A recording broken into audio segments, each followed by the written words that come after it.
Of carbon systems, ठीक है, कोई बात नहीं, different type of carbon systems, different type of carbon systems, ठीक है। इसके लिए समझना, इसके लिए एक चीज समझना, अल्फा कार्बन एक चीज होती है, बीटा कार्बन, गामा भी, अल्फा बीटा गामा डेल्टा, हर तरह कार्बन होता है। अल्फा कार्बन का मतलब होता है carbon bonded to functional group. पहले ये नहीं समझोगे तो दिक्कत हो जाएगी। Carbon bonded to functional group, अब एग्जांपल समझाऊंगा तो और समझ में आएगा। बीटा क्या होता है? बॉन्डेड, जो अल्फा से बॉन्डेड है, एक या एक से ज्यादा हो सकता है, बॉन्डेड टू अल्फा। इसका मतलब क्या हो जाएगा? Bonded to beta and so forth. इसका मतलब क्या हो जाएगा? Bonded to gamma. जो फंक्शन ग्रुप से जुड़ा हुआ है वो अल्फा है, जो अल्फा से जुड़ा हुआ वो बीटा है, जो बीटा से जुड़ा हुआ गामा है, जो गामा से जुड़ा हुआ वो डेल्टा है। अल्फा पहचान लिया तो सब पहचान लोगे। अब इस पे नहीं आ रहा हूं, यहां पे आ रहा हूं। अब देखो, जैसे मान लो मैं 2-3 एग्जांपल दे रहा हूं, आप अल्फा बीटा इसे मार्क करना।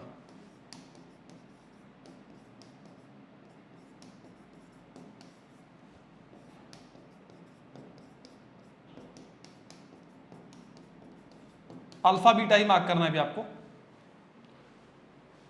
इन तीनों मार्क करें।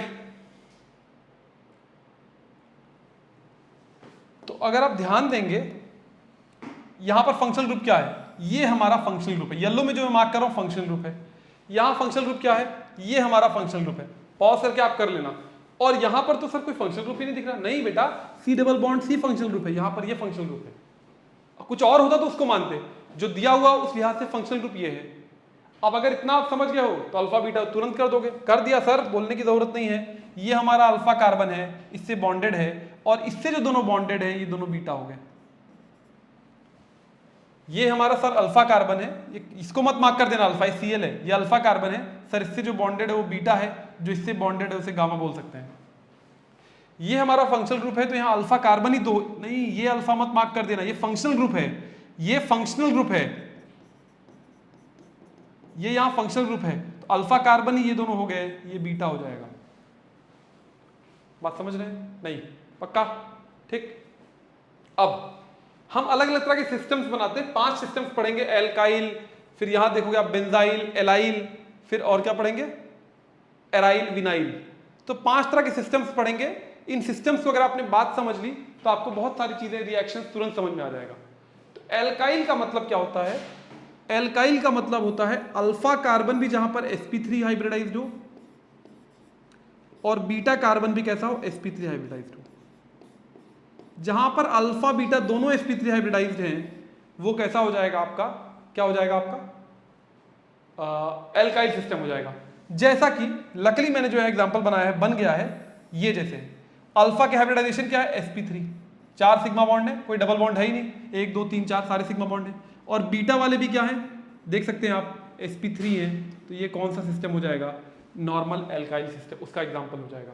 यहां पर भी देखिए अल्फा हाइब्रिडाइजेशन क्या है? सारे सिंगल बॉन्ड है तो sp3 ही होगा, ये sp3 ही होगा। तो अल्फा बीटा दोनों sp3 हैं, तो नॉर्मल एल्काइल सिस्टम।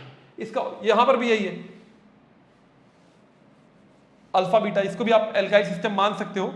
ये भी sp3 है, ये भी sp3 है। वैसे यहां से कंफ्यूज भी हो सकते हो, क्योंकि इसमें भी एक और चीज आएगी, वो आगे दिखाऊंगा। ये जैसे ये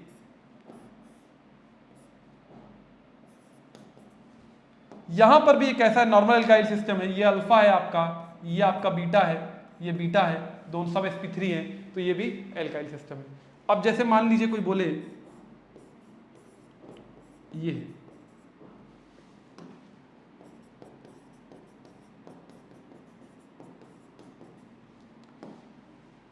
अब यहां पर भी आप देखोगे फंक्शनल ग्रुप आपका ये है, तो ये कौन सा कार्बन हो गया? ये आपका अल्फा हो गया। ये कौन सा हो गया? बीटा हो गया।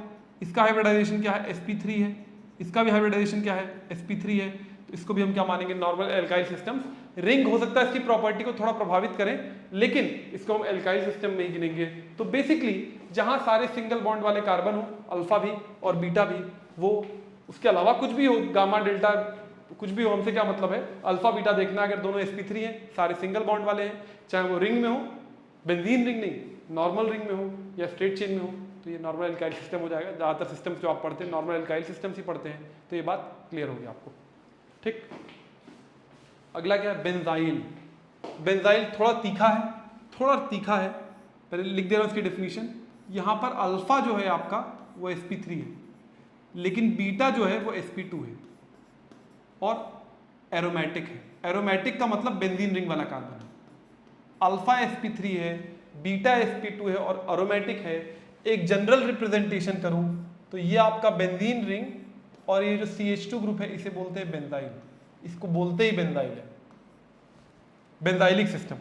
इसकी बड़ी इंपॉर्टेंस है, इस चैप्टर में आप देखोगे। ये देखो, ये आपका अल्फा कार्बन है, ये sp3 है आपका, और ये यहां आपका बीटा कार्बन है जो कि sp। जैसे जैसे ठीक है, समझ में आ रहा है इसका एग्जांपल। CH2OH कर दूं, याद कर लेना, बहुत ज्यादा इंपॉर्टेंट है। CH2Cl कर दूं, या मैं और ऐसे भी कर दूं CH3Cl। इन सारे में ही अल्फा क्या है भैया, अल्फा क्या है इन सारों में? अल्फा हमारा कौन सा है? ये फंक्शनल ग्रुप है हमारा, अल्फा ये है। ये फंक्शनल ग्रुप है हमारा, अल्फा ये है। ये फंक्शनल ग्रुप है हमारा, अल्फा ये है। फंक्शनल ग्रुप है तो अल्फा ये है, बीटा ये है, ये भी बीटा है। अब चेक करते हैं, अल्फा sp3 जैसा कि मैंने कहा ही, और बीटा sp2। ये बीटा है, बेंजीन रिंग से जुड़ा हुआ, ये अल्फा है, ये बीटा है, ये भी यही है, ठीक है, sp3 sp2। यहां पर एक बीटा sp3 है, ये वाला sp3 है, ये तो sp3 है ही, अल्फा sp3 है, लेकिन इस बीटा, अगर एक भी बीटा sp2 है और बेंजीन रिंग से जुड़ा हुआ है तो ये बेंजाइलिक सिस्टम होगा, तो ये भी बेंजाइलिक सिस्टम में आ जाएगा। और यहां तक इन दोनों के नाम भी ऐसे ही पड़े हैं, आप अभी आगे देखोगे बहुत ज्यादा इस्तेमाल होगा। इसे हम बोलते ही क्या है, बेंजाइल अल्कोहल। इसे हम बोलते ही क्या है, बेंजाइल अल्कोहल। OH जब जुड़ा होता है इसे हम बोलते क्या है, बेंजाइल क्लोराइड। इतना इंपॉर्टेंट सिस्टम है ये कि इस पर स्पेशल नाम ही दे दिया गया। इस ग्रुप को बोलते ही बेंजाइल है, याद रखना। OH लगा दिया तो अल्कोहल, Cl लगा दिया तो benzyl chloride, and so on and so fourth. इतना याद रखना है। बेंजीन रिंग के जो जस्ट बगल वाला कार्बन है जो बाहर निकला हुआ है, अगर उससे फंक्शनल ग्रुप जुड़ा हुआ है तो वो बेंजाइलिक सिस्टम हो जाएगा। बेंजाइलिक सिस्टम के बहुत ज्यादा इंपॉर्टेंसेस होते हैं, वो हम आगे बात करेंगे। ठीक, श्योर, क्लियर है, पक्का? तो सर ये एलाइलिक क्या है? अब ये बेंजाइल के साथ ही पढ़ना पड़ेगा, इसको उसी के साथ देखना पड़ेगा। इसमें भी अल्फा sp3 है। जब sp3 है तो रिंग का तो हिस्सा हो ही नहीं सकता, बेंजीन रिंग का। यहाँ बीटा sp2 है, ठीक वही तो है सर ना।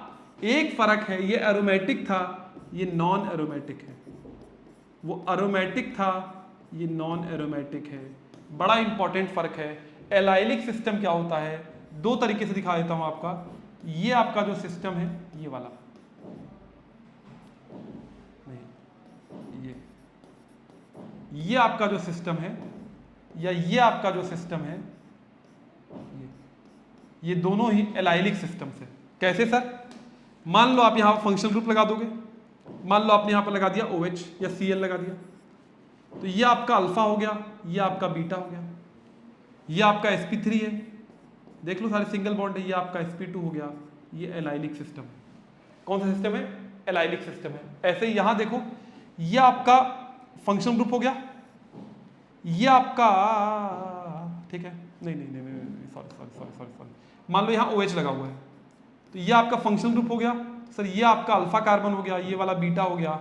ये कैसा है? sp3 है, और बीटा कैसा है? sp2 है, और नॉन एरोमेटिक है, रिंग से जुड़ा हुआ नहीं है।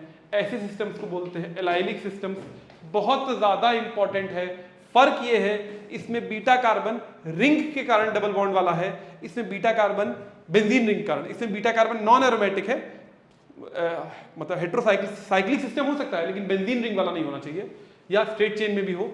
तो जहां पर अल्फा sp3 है, बीटा sp2 है, लेकिन बीटा जहां एरोमेटिक है वो बेंजाइल है, जहां बीटा नॉन एरोमेटिक है वो एलाइल है। एलाइलिक बेंजाइलिक सिस्टम्स बहुत ज्यादा इंपॉर्टेंट हैं। क्या इंपॉर्टेंस है इनकी? इंपॉर्टेंस ये है, जो आपका ये वाला फ्री रेडिकल, ये इसको बोलते हैं बेंजाइल कार्बोकैटायन। मैं कार्बोकैटायन पूरा नहीं लिखता, एक बार लिख दे रहा हूं, आगे से मैं CC लिखता हूं कार्बोकैटायन के लिए।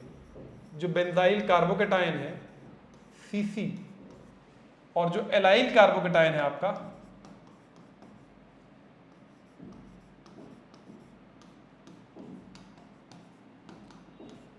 ये एलाइल कार्बोकेटायन जो है ये दोनों बहुत स्टेबल होते हैं। और इसके अलावा ये भी ये जो बेंजाइल फ्री रेडिकल है, इसका नाम क्या है? Benzyl FR free radical. Free radical जो है, आगे से मैं एफआर लिखूंगा इसके लिए, या जो आपका एलाइल फ्री रेडिकल है, बार बार ये गलती क्यों हो रही है? ये जो एलाइल फ्री रेडिकल है, एलाइल एफआर है, ये सारे ही बहुत ज़्यादा स्टेबल होते हैं। ये चारों ही सिस्टम्स वेरी वेरी स्टेबल होते हैं।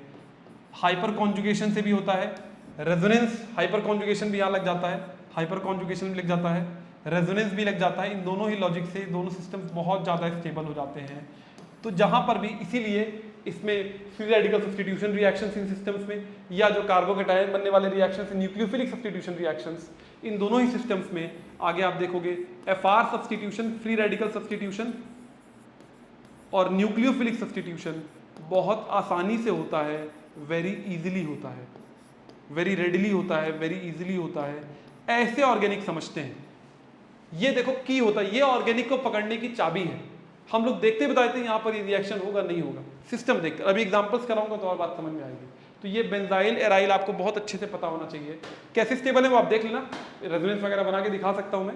हाइपर कॉन्जुगेशन और रेजोनेंस के कारण बहुत ज़्यादा स्टेबल होते हैं। सर ये क्या क्या बोल रहा है? हाइपर कॉन्जुगेशन क्या होता है? क्लास 11th में 4 इफेक्ट्स पढ़े थे, inductive effect, electromeric, hyper conjugation, resonance या मीजोमेरिक इफेक्ट। हाइपर कॉन्जुगेशन जिसको नो बॉन्ड रेजोनेंस बोलते थे, अल्फा sp3 हो, बीटा sp2 हो, कार्ब CH बॉन्ड का जो डिलोकलाइजेशन हो जाता है। अरे सर भूल गए हैं, देखाओ। दो सिस्टम्स और बच गए हैं, एराइल और विनाइल भी एक जैसे हैं। अल्फा sp3, सॉरी नहीं, अल्फा भी sp2, बीटा भी sp2, और दोनों कैसा होना चाहिए? एरोमेटिक, माने बेंजीन रिंग वाले, माने कुछ भी नहीं मतलब है इसका। ये मान लो मैं Cl लगा दूं, तो ये आपका फंक्शनल ग्रुप हो गया, तो इजी है। ये फंक्शनल ग्रुप हो गया, ये अल्फा, ये बीटा। जब दोनों ही कार्बन बेंजीन रिंग वाले होते हैं तो ये एराइल सिस्टम हो जाएगा, एरोमेटिक सिस्टम हो जाएगा। हेलोएरीन्स भी बोलते हैं इन्हें, जैसे ये बनाया था मैं OH। तो अब ये क्या हो जाएगा? ये क्या हो जाएगा आपका? ये आपका फंक्शनल ग्रुप हो गया, ये अल्फा है, ये बीटा है, तो एराइल सिस्टम हो जाएगा। अब एकदम इसी तरीके से ये भी लिखेंगे। इसमें क्या लिखेंगे? इसमें भी अल्फा sp2 है, बीटा sp2 है, लेकिन दोनों नॉन एरोमेटिक है। दोनों कैसे हैं? नॉन एरोमेटिक है, बेंजीन रिंग का हिस्सा नहीं हो सकते, नॉन एरोमेटिक। माने कैसा? रिंग हो सकती है और इसी से मैं OH लगा दूं, या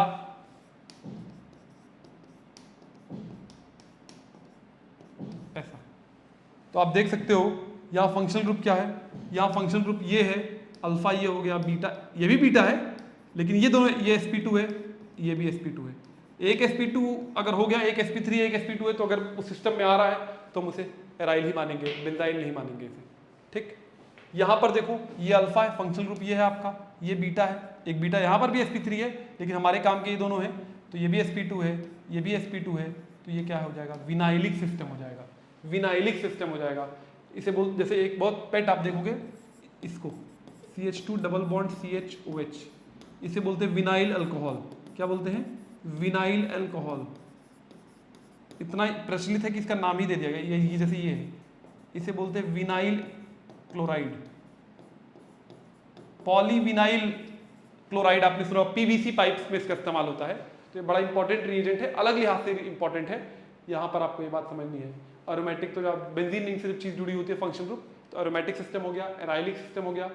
जब अल्फा बीटा दोनों sp2 में डबल बॉन्ड वाले हों लेकिन दोनों नॉन एरोमेटिक हो, तो वो विनाइलिक सिस्टम हो गया। इनकी खासियत क्या है? इनकी खासियत यहीं से निकल के आती है, जो विनाइल और एराइल CC है, विनाइल एंड एराइल CC है और फ्री रेडिकल है, FR फ्री रेडिकल CC, ये अनस्टेबल होते हैं। कैसे होते हैं? हाईली अनस्टेबल होते हैं, क्योंकि इसमें sp2 हाइब्रिडाइज्ड कार्बन पे प्लस का चार्ज था, हाईली अनस्टेबल होते हैं। इसीलिए इनमें न्यूक्लियोफिलिक सब्स्टिट्यूशन रिएक्शन नहीं हो पाता है।